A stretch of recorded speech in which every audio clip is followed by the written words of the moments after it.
মিঠাই দিদি, আজকে আমাকে 1 লিটার বেশি দুধ দেবেন। আজকে আমার বউয়ের মা বাড়িতে আসছে, আর উনি ক্ষীর খুব পছন্দ করেন। মিঠাই দিদি, আগে আমাকে, না হলে কালকের মতো আজও কিন্তু আমি দুধ পাবো না। সবাই পাবেন দাদা, চিন্তা করবেন না।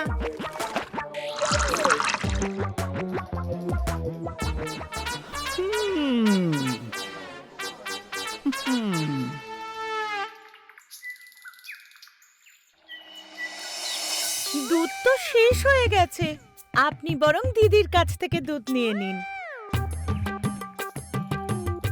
এই মিঠাই, তুই কি আমার গরুর দুধকে এত সস্তা মনে করেছিস নাকি রে? যেন সব সময় পাওয়া যাবে। আমার কাছেও বেশি দুধ নেই। বড় এসেছেন। ব্যাস ব্যাস দিদি, নাটক বন্ধ কর। যারা যারা দুধ পায়নি তাদেরকে দুধ দিয়ে দে। মন্ডা দিদি, আমাকে অল্প দুধ দিও, 1/2 লিটার। 7 লিটারই বা তুমি নিয়ে যাচ্ছ কেন? চামচে করে নিয়ে যাও।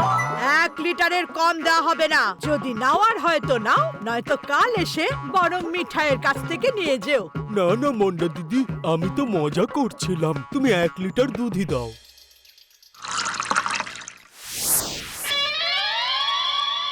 এই মিঠাইটার জন্য গরুর খাবারেরই টাকা উঠছে না এই দুধ বিক্রি করে। এখনই যদি কিছু না করি তাহলে আমাকেও ওই গরুর খাবার খেয়ে বেঁচে থাকতে হবে একদিন। মিঠাই দিদি, ও মিঠাই দিদি। হ্যাঁ প্রধান মশাই, বলুন কেন এসেছেন? মিঠাই দিদি, আগামীকাল আমার বাড়িতে পুজো আছে। 40 লিটার দুধ লাগবে। বলো দেখি কখন নিতে আসবো। এত দুধ তো দিতে পারবো না প্রধান মশাই, আবার গ্রামবাসীদেরও তো দিতে হবে। হ্যাঁ প্রধান মশাই, আর ওই বাকি গ্রামের লোকেদেরও তো দিতে হবে। এই পৃথিবীতে তো ওই একজনই আছে মিঠাই যে দুধ বিক্রি করে, বাকি তো সবাই এখানে জল বিক্রি করে। না না মন্ডা দিদি, আমি এমনটা কখন বললাম? কিন্তু মিঠাই দিদির দুধের কথাই একেবারে আলাদা। প্রধান মশাই, আপনাকে আমি 30 লিটার দুধ দিচ্ছি, বাকি 10 লিটার আপনি দিদির কাছ থেকে নিয়ে নিন। ঠিক আছে মিঠাই দিদি, তুমি 30 লিটার দুধই না হয় দাও। আমি মন্ডা দিদির থেকে বাকি 5 নিয়ে নিচ্ছি, কারণ আমার মনে হয় না এর থেকে বেশি দুধ লাগবে।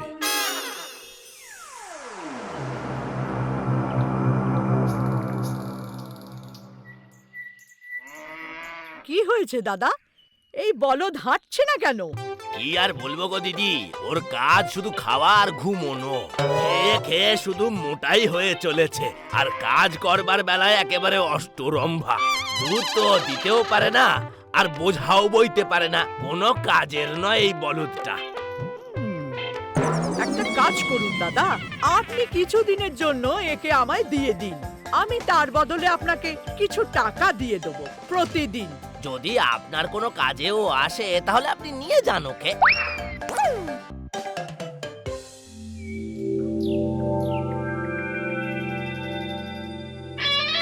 বলদের শক্তিশালী দুধ নিয়ে যাও।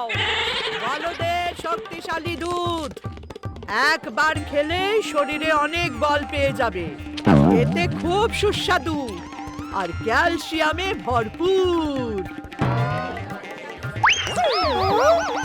মন্ডা দিদি, বলদের দুধ, এটা তো প্রথমবার শুনছি।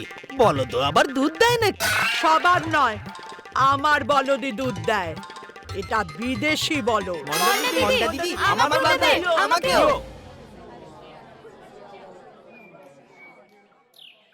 কোন বলদ দুধ দেয়?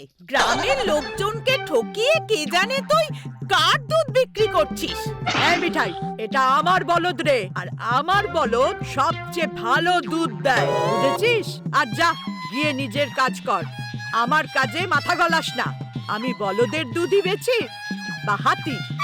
মন্ডা দিদি, আমি শুনলাম তুমি বলদের দুধ বেচছো। আমি আমার সারা জীবনে কখনো বলদের দুধ খাইনি গো, আর কখনো শুনিও নি। যদি না খেয়ে থাকেন, না শুনে থাকেন, তাহলে আজকে দেখেও নিন আর খেয়েও নিন প্রধান মশাই। এই দুধের কাছে সবার দুধ হার মেনে যাবে। পুরো শক্তিতে ভরপুর এই দুধ আমার বলদের দুধ। ঠিক আছে মন্ডা দিদি, আমায় 30 লিটার দিয়ে দাও। আর মিঠাই দিদি, 10 লিটার তুমি দাও। আপনি তো বলেছিলেন 30 লিটার দুধ নেবেন, 10 লিটার কেন? আসলে ব্যাপারটা হলো যে আমি মন্ডা দিদির বলদের খুব সুখ্যাতি শুনেছি, তাই একবার বলদের দুধের মিষ্টি খেয়ে দেখতে চাই যে তার স্বাদ কেমন হয়। স্বাদের কথা বলতে পারবো না প্রধান মশাই, কিন্তু ওই দুধ খেয়ে আবার স্বর্গবাসী হয়ে যাবেন না জানো। এই মিঠাই দিদি, মজা করো, তুমি এসব কথা বলো না। আপনি এর কথায় একদম কান দেবেন না প্রধান মশাই। আমি বিকেলের মধ্যে আপনার বাড়ি দুধ পৌঁছে দেব। ঠিক আছে মন্ডা দিদি, এখন আমি আসি। এর পরিণাম কিন্তু ভালো হবে না দিদি। এই মন্ডা কোনোদিনই কোনো কিছুর পরোয়া করে না রে মিঠাই রানী।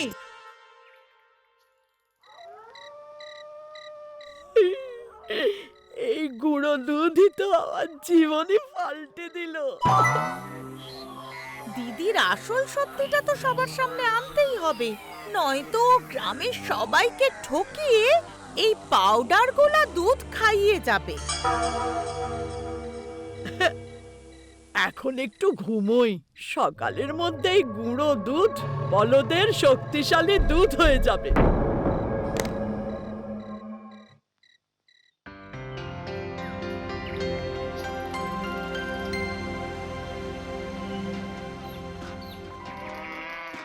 মন্ডা দিদি, ও মন্ডা দিদি, আমার জন্য দুধ বাঁচিয়ে রেখেছো তো? হ্যাঁ হ্যাঁ প্রধান মশাই, অনেকটাই আছে। আজ আবার আমার বাড়িতে রান্না করবার কেউ নেই গো, রাতে দুধ খেয়েই ঘুমোতে হবে।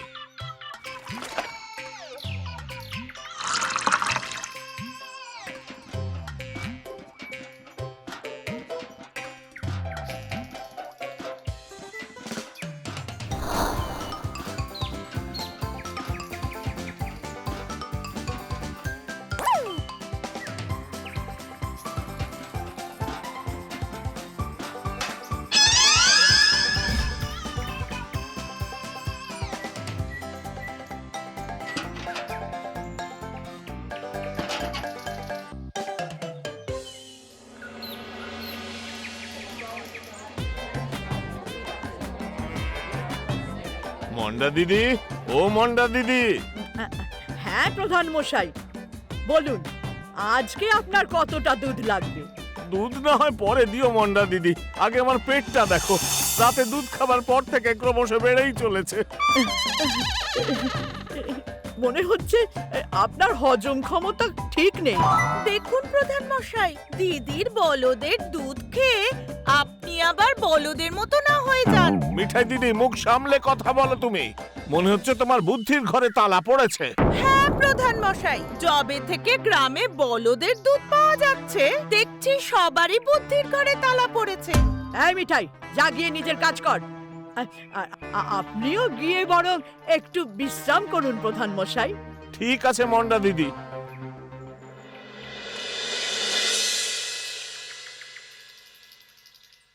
দুধে কি মিশিয়েছিলিস মন্ডা, যে এনার পেট বেড়েই চলেছে? হ্যাঁ? আমি দুধ বিক্রি করি প্রধান মশাই, আমি কিছু ভেজাল মেশাই না। সব গ্রামবাসীদের সামনেই ফয়সালা হবে, চুপচাপ পঞ্চায়েতের গাছতলায় চলে এসো। এবার সত্যি বলো মন্ডা দিদি, দুধে কি মিশিয়েছিলে তুমি যে আমার পেট ক্রমশ ফুলেই যাচ্ছে? আমি প্রথমেই আপনাকে সত্যি বলেছি, আমি কোনো ভেজাল ব্যবসায়ী নই, বুঝেছেন? আচ্ছা ডাক্তার বাবুকে দিয়ে একবার দেখানো যাক, তাহলে জলের মতো সব পরিষ্কার হয়ে যাবে। হ্যাঁ হ্যাঁ, একদম সঠিক বলেছো মিঠাই দিদি, ডাক্তারকেই ডেকে পাঠাও। আপনার বলার আগেই আমি শহরের সব থেকে বড় ডাক্তারকে ডেকেছি।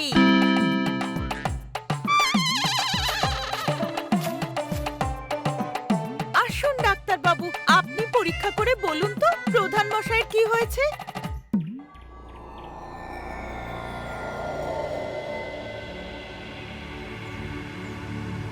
এটা তো সম্ভবই না। এটা কি করে হতে পারে? ওনার পেটের ভিতর বাচ্চা আছে, উনি বাবা হতে চলেছেন। হায় হায়, আমি মরে গেলাম, আমার সব শেষ হয়ে গেল। কোথা থেকে মুখ কালো করে এসেছো? আরে চুপ করো সবাই। আর আপনি আমাকে এটা বলুন ডাক্তার বাবু, যে কোনো পুরুষ কখনো গর্ভবতী হতে পারে, নাকি কোনো পুরুষ মানুষ বাচ্চার জন্ম দিতে পারে? অবশ্যই, যদি বলদ দুধ দিতে পারে তাহলে পুরুষ মানুষরা বাচ্চা জন্ম দিতে পারবে না কেন? এই হলো দিদির বলদের দুধ বানানোর জন্য নকল দুধের পাউডার, আর এটা দুধে মিশিয়ে দিদি পুরো গ্রামের সবাইকে বোকা বানাচ্ছিল। প্রকৃতি যখন কাউকে সেই জিনিসটা করার জন্য তৈরি করেনি, তখন আপনারা কেন এসব কথার উপরে বিশ্বাস করে বোকা হয়ে যান? না, আপনার পেটে গ্যাস জমেছে প্রধান মশাই, কোনো বাচ্চা নেই। এইসব মিঠাই দিদির পরিকল্পনা ছিল। মিঠাই দিদিকে ধন্যবাদ জানান। তুমি আমাদের সকলের চোখ খুলে দিয়েছো মিঠাই দিদি। মন্ডাকে শাস্তি দাও। মন্ডাকে শাস্তি দাও। এখন থেকে রোজ মন্ডা দিদি আগামী সারা মাস ধরে সকলের সামনে গরুর দুধ দুয়ে সবাইকে দেবে, তাও বিনা পয়সায়। আর মিঠাই দিদিকে আমি আমার পক্ষ থেকে একটা দুধেলা গাভী উপহার স্বরূপ দেব। কি? শেষ ভালো যার সব ভালো তার।